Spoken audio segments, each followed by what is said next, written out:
Assalamu alaikum. Today I am speaking about WH question. WH question কেন বলা হয়?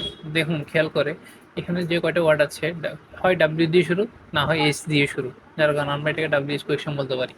আমরা যারা স্পিকিং করব তারা সবসময় প্র্যাকটিসের উপর থাকবো। আমাদের গ্রামার ফলো করতে হবে না, আমাদের বিভিন্ন রুলসগুলো এত ফলো করতে হবে না, হালকা বেসিক জানলে হবে। আর প্র্যাকটিসের উপর থাকতে হবে, লিসেনিংটা বাড়াতে হবে। আর আমাদের উচিত বিভিন্ন গল্পের বইগুলো পড়া। স্পিকিং এর জন্য প্র্যাকটিসের কোনো বিকল্প নেই, আপনি যত প্র্যাকটিস করবেন তত শিখতে পারবেন। দেখুন যারা ইংলিশ স্পিকিং শিখেছে মোটামুটি তাদের থেকে একটা আইডিয়া নিতে পারেন তারা কিভাবে শিখেছে। প্রত্যেকেই প্র্যাকটিসের উপরেই শিখে। যেমন আমরা ছোটবেলায় একটা বাচ্চা যখন বড় হয়, সে যখন ভাষা শিখে তাকে কিন্তু আমরা কোনো রুলস শেখাই না, সে দেখতে দেখতে দেখতে দেখতে শিখে ফেলে। মায়ের মুখ থেকে শুনে বা বাবার মুখ থেকে শুনে, যাই শুনে আশেপাশে সবার থেকে শুনতে শুনতে সেও কথা বলতে শুরু করে।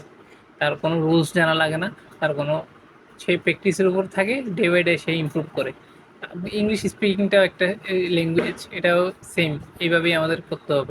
গত পর্বে ডাব্লিউএইচ কোয়েশ্চেনগুলোর বাংলা অর্থ আমি দিয়েছিলাম পার্ট 4-এ, আপনারা চাইলে ওটা দেখে নিতে পারেন। তো পার্ট 5 শুরু করছি।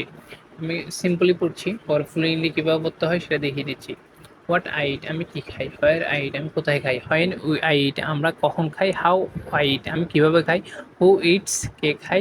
হু ইট, কারা খায়। বাই হুম আই ইট, আমি কার দ্বারা খাই। হুইচ আই ইট, আমি কোনটি খাই। হুস আই ইট, আমরা কারটি খাই। এখানে খেয়াল করবেন আমি হুর সাথে সাবজেক্ট লাগাইনি, কারণ হু নিজে একটা সাবজেক্ট রোল প্লে করে। যেমন হু কে, কে খায়। এখানে থার্ড পার্সন সিঙ্গুলার নাম্বার হচ্ছে কে। হুটাকে, হুটা মিন করছে কাকে, কে কে খাই তাকে মিন করছে। যেমন হু ইটস, যার কারণে এস বাই এস যোগ হয়েছে। হু ইট, কারা খায়, এটা আবার থার্ড পার্সন প্লুরাল নাম, যার কারণে এস বাই এস যোগ হয়নি।